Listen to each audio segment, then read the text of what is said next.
வணக்கம் நண்பர்களே. பாஜக அதிமுக அணியில விஜய் சேர போறாரா? இதுதாங்க ஒரு நாளா முழுக்க முழுக்க ஊடகங்கள்ல கருத்து பரிமாற்றமா, விவாதமா, ஊகங்களா போயிட்டே இருக்கு. ஆமா, விஜய் ஏன் பாஜக அணியில சேரணும்? அத பாசிச சக்தின்னு சொல்லிட்டார. சொன்னா என்ன, சேரலாமா கூடாதா? சேர்ந்தா என்ன லாபம், சேரலன்னு என்ன லாபம்? இதுதான் முக்கியம். சேரலன்னா என்ன லாபம் அப்படின்னு பார்த்தா, தனி சக்தியாக அவர் எவ்வளவு வாக்கு சதவீதம் இருக்கு, ஆட்சிக்கு வர முடியுமா, ஆட்சிக்கு வர்றவங்களை தீர்மானிக்க முடியுமா, இதெல்லாம் செய்யக்கூடிய ஒரு சக்தியா மாறுவார். அவர் பக்கம் சிறுபான்மை ஓட்டு கொஞ்சம் இருக்கு, கிறிஸ்தவ ஓட்டுகள் அதிகமாகவும் இஸ்லாமியர் ஓட்டு கொஞ்சமாகவும் இருக்கு. திமுகவை நம்பிக்கொண்டிருந்த இந்த சிறுபான்மை ஓட்டுகள்லாம் நிறைய அவர்கிட்ட வந்து சேரும். அதே மாதிரி இளைஞர்கள் ஓட்டு, இளைஞர் சமுதாயத்தினர் ஓட்டு, அவருடைய ரசிகர்கள் ஜென்ஜி இவங்கெல்லாம் அப்படியே ஓட்டு போடுவாங்க. இதுல எந்த அளவுக்கு பெர்சன்டேஜ் வர முடியும்? சில அதிகபட்சம் போனா 20, அவங்க கட்சிக்காரங்க 30 சொல்றாங்க. 20 இருந்தால் கூட நம்மளுடைய கணிப்புல பல தொகுதிகளை ஜெயிப்பார். கிட்டத்தட்ட ஒரு 7-8 தொகுதியும் ஜெயிப்பார். அப்படி இருக்கிற சமயத்துல திமுக மெஜாரிட்டி குறையும் அப்படின்னு நாங்க கணிக்கிறோம். ஆனா அப்படியே உண்மையாகணுங்கிற அவசியம் இல்லை. எந்த மாதிரி பிக்சரை பாஜக விஜய் கிட்ட முன்வைக்கக்கூடிய வாய்ப்பு இருக்கு அப்படின்னா, விஜய் அவர்களே, உங்களுக்கு 2-3 வாய்ப்புகள் இருக்கின்றன. இந்த தேர்தலில் போட்டிட்டு சொற்ப இடங்களையே வென்று ஒரு எதிர்கட்சியில் ஒன்றாக அமர்வது, அதன் மூலம் திமுக மாபெரும் வெற்றி அடைய உதவுவது. விஜய் முன்னால பாஜக வைக்கக்கூடிய வாதங்கள் இவை. நல்லா புரிஞ்சுக்குங்க. இன்னைக்கு இருக்க நிலைமையில எதிர்கட்சி ஓட்டுலாம் பிரிச்சுன்னா திமுக கிட்டத்தட்ட 200 சீட் அளவுக்கு கூட்டணி சொல்றேன் ஜெயிச்சிரும். இது விஜய்க்கு ஓகேயா, எடப்பாடிக்கு ஓகேயா அப்படின்னு பாஜக ஒரு சித்திரத்தை, ஒரு அமைப்பை முன்வைக்க வாய்ப்பு இருக்கு. ஆமா, விஜய் வந்தால் பாஜக வேண்டாம்னு சொல்லிருமா?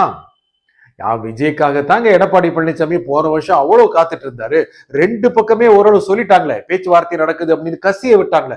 விஜய் 100 சீட்டு கேட்டதாகவும் கொடுக்கவே முடியாது, எடப்பாடி சொன்னதை 40க்கு மேல கொடுக்க முடியாதுங்க, இது வரைக்கும் தேர்தலே நின்னதுல இப்படின்னு சொன்னதாகவும், இடுபறி இருந்ததாகவும், அதுக்குள்ள எங்கே விஜய் பிளஸ் ஏடிஎம்கே கூட்டணி அமைஞ்சிருமோ அப்படிங்கிறதுக்காக எடப்பாடி கூட்டு வந்து அண்ணா திமுகவை கூட்டு வந்து பாஜக கூட்டணி அமைச்சது உங்களுக்கு தெரியும், ஒரு வருஷம் முன்னாலேயே.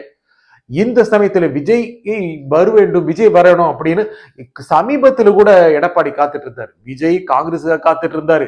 ஒருவேளை காங்கிரஸ் வந்தால் தமிழகத்தில் இருக்கின்ற கட்சிகளை சேர்த்துக் கொள்வதன் மூலம் அவர்களுடைய ஊழல் சுமைகளை சுமக்க வேண்டியது இருக்கும் அப்படின்னு இருந்த விஜய் காங்கிரஸ் வந்தா பரவாயில்ல நினைச்சாரு. ஏனென்றால் பல தொகுதிகள் அவங்களே பிரிச்சு கொடுத்துடலாம். 234 தொகுதியில நிக்கிற அளவுக்கு விஜயில ஆட்கள் இருக்காங்க. ஆனால் அவர்களால் செலவு செய்ய முடியுமா? நம்பர் 1. 2வது, அவர்கள் நின்றாலும் கூட திமுகவோட பிரஷருக்கு, அழுத்தத்திற்கு சரணடைஞ்சிருவாங்களோ, கடைசி சமயத்துல தன்னுடைய ஓட்டெல்லாம் கொண்டு போய் திமுக கிட்ட கொடுத்துருவாங்களோ, இந்த சந்தேகம் இருக்குங்க. பல கட்சிகள் நடந்திருக்கு. விஜய் கட்சிக்கு நடக்காது என்று சொல்ல முடியாது. ஏனென்றால் இறுதியில் இருக்கிறவங்க ஒரு சாதாரண வேட்பாளர். என்னதான் விஜய் மேல அலாதியான பக்தி, பற்று, பாசம் எல்லாம் அப்படியே கொந்தளிச்சு கிடந்தாலும் கூட கடைசியில திமுக காரங்க அப்படியே வலை போட்டு எடுத்துக்கூடிய வாய்ப்பு இருக்கு. இது விஜய்க்கும் நன்றாக தெரியும். இதெல்லாம் விஜய்க்கு இருக்கிற மிகப்பெரிய சிக்கல்கள். தனியா நின்னா இவங்க எல்லாம் இருப்பாங்களா? ஓகே, ஒரு 10-15 பேர் ஜெயிச்சாங்கன்னா அவங்க உடனே இருப்பாங்களா? இதெல்லாம் இருக்கு.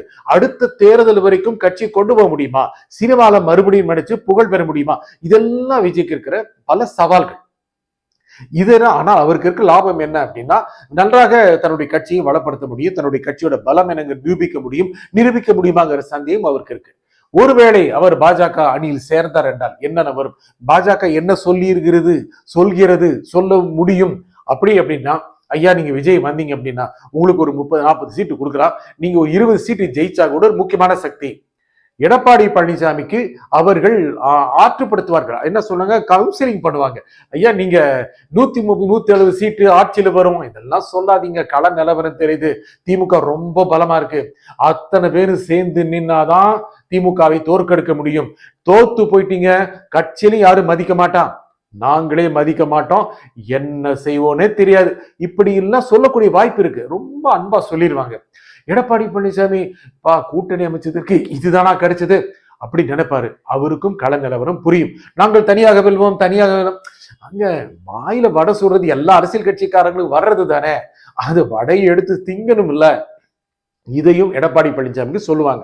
இப்போ 130 நில்லுங்க, விஜய்க்கு ஒரு 30-40 கொடுங்க, பாஜக ஒரு 25 கொடுங்க, அப்புறம் பாமக கொடுங்க, தேர்தல் முடிஞ்ச பிறகு பாத்துக்கலாம். என்ன பாத்துக்கலாம்? கூட்டணி ஆட்சியா எடப்பாடி கிட்ட? ஆமா, இப்ப என்ன அப்படின்னு பாஜக மேலிடம் சொல்லி இருக்கு வாய்ப்பு இருக்குங்க. அதனாலதாங்க இன்னும் கூட இடப்பகிர்வு நடக்கல. ஏங்க திமுக ஓரளவு முடிச்சிருச்சுல்ல, ஏன் பாஜக அணியில நடக்கல? சொன்னா கேட்க மாட்டாரா? எடப்பாடி சொன்னா அமித்ஷா கேட்க மாட்டாரா? அமித்ஷா சொன்ன எடப்பாடி கேட்க மாட்டாரா? ரெண்டு பேரும் ஒருத்தருக்கு சொல்லி கேட்டுக்க தானே செய்வாங்க. வெயிட் பண்றாங்க, விஜய்க்காக வெயிட் பண்றாங்க. விஜய் வந்தால் என்ன ஆகும்? சரி, அப்படி ஒருவேளை போயிட்டாரு, என்ன ஆகும்னா விஜய்க்கு சிறுபான்மை ஓட்டு அதிகமா கிடைக்காது, அவருடைய பற்றுதல் கொண்ட ஓட்டுகள் கிடைக்கும், ஆட்சியில பங்கு கிடைக்கும். விஜய் என்ன சொல்லியிருப்பாங்க? அப்ப நீங்க துணை முதலமைச்சர் ஆயிருங்க. அப்படியா? இந்த டேர்ம்லயே முதலமைச்சரும் ஆகலாம். அப்படியா? இது ஒரு வாய்ப்பு இருக்குல்ல. விஜய்க்கு முதலமைச்சராக வாய்ப்பு இல்லைன்னு எப்படி சொல்லிட முடியும்? ஒரு சீட்டு ஜெயிச்சவங்கன்னா பல வட மாநிலங்கள்ல முதலமைச்சர் ஆயிருக்காருங்க. ஒரே ஒரு இடம் இருக்கிற முதலமைச்சர் ஆகிருக்காரு. விஜய்க்கு ஒரு 20-25 சீட்டு கிடைக்குது. அப்படின்னா அங்க உடைச்சு இங்க உடைச்சு முதலமைச்சர் ஆக்கிட்ட தீர்ந்து போச்சு. விஜய்க்கு என்ன ஒரு வாய்ப்புங்க? முதல் தேர்தலையே முதலமைச்சராக வாய்ப்பு, துணை முதலமைச்சராக வாய்ப்பு. இதெல்லாம் எடப்பாடிக்கு கொடுக்கக்கூடிய நெருக்கடி. நெருக்கடி கொடுக்கறாங்க, கொடுக்க வாய்ப்பு இருக்கு. விஜய்க்கும் இந்த விதமான ஒரு ஆசையை காட்டுகிறார்கள். இந்த ஆசைக்கு அவர் விழுந்து விடுவாராங்கிறது மிகப்பெரிய கேள்வி. ஏனென்றால் ஒரு முதல் தடவையாக தேர்தலை சந்திக்கக்கூடிய அரசியல்வாதி தோற்பதற்காகவா நாம் தேர்தல் சந்திக்க வேண்டும் நினைப்பார்ல? நினைக்க வாய்ப்பு இருக்குல்ல. அந்த அணில இருந்தா என்னதான் விஜய்க்கு 20% ஓட்டுங்க, 20% ஓட்டு அவர் பிஜேபி கூட போய் சேர்றாரு, அதிமுக கூட சேர 10% போயிருதுங்க வச்சுங்க. சும்மா தான் சொல்றேன், சும்மா ஒரு வாதத்துக்காக சொல்றேன், ஒரு கருத்துக்காக சொல்றேன். 20-10 போயிருது. அதிமுக பாஜக அப்படியே ஸ்ட்ராங்கா இருக்குல்ல. அவங்களுக்கு 30% ஓட்டு இல்லைன்னு யாராவது சொல்ல முடியுமா? கம்மியா இருந்தா கூட அந்த 30 அவர் கிடைக்காதா ஒரு தொகுதியில? வேண்டாங்க, அதுல 25 கிடைக்காதா? 20 கிடைக்காதா? அப்போ விஜய் நிக்கிற இடங்கள் எல்லாம் நிறைய இடங்கள் ஜெயிக்கக்கூடிய வாய்ப்பு இருக்குல்ல. இந்த கணக்கெல்லாம் அவர் முன்னால வைக்கக்கூடிய வாய்ப்பு இருக்கு. அப்போனா வெற்றி வாய்ப்புல அதிகம் இருக்கிறது. வெற்றி தோற்று போய் ஒரு கட்சியை நடத்துவதை விட இதெல்லாம் விஜய் முன்னால் வைக்கின்ற வாதங்கள். அவருடைய தொண்டர்கள் ஏற்றுக்கொள்வார்கள். தொண்டர்கள் அவர் சொல்றதெல்லாம் ஏத்துக்கிறாங்க. தொடர்ந்து ஓட்டு போட்டுட்டு வந்தாங்கன்னா என்ன சொல்றாருன்னு பாக்குறாங்க. நிறைய விஷயங்கள் இருக்கு.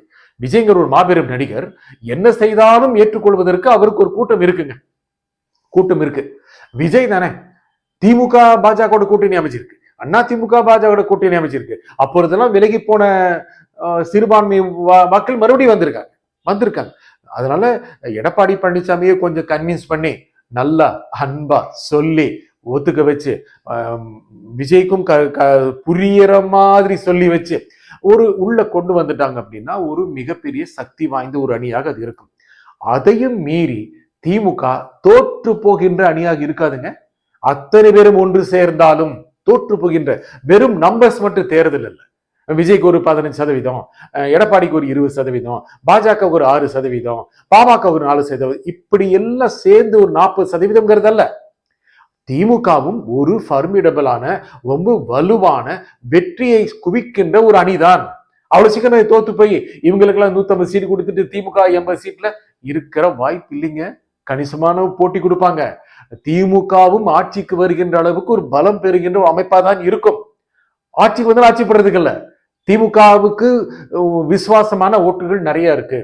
அவங்களும் நீங்க எத்தனை பேர் சேர்ந்தாலும் ஓட்டு போடுவோம்னு சொல்றவங்க நிறைய பேர் இருக்காங்க. அந்த எதிரணிலையும் இருக்காங்க. ஆகையால இந்த மாதிரி ஒரு சான்ஸ் இருக்கலாம் அப்படின்னு பிஜேபி நினைக்க வாய்ப்பு இருக்கு.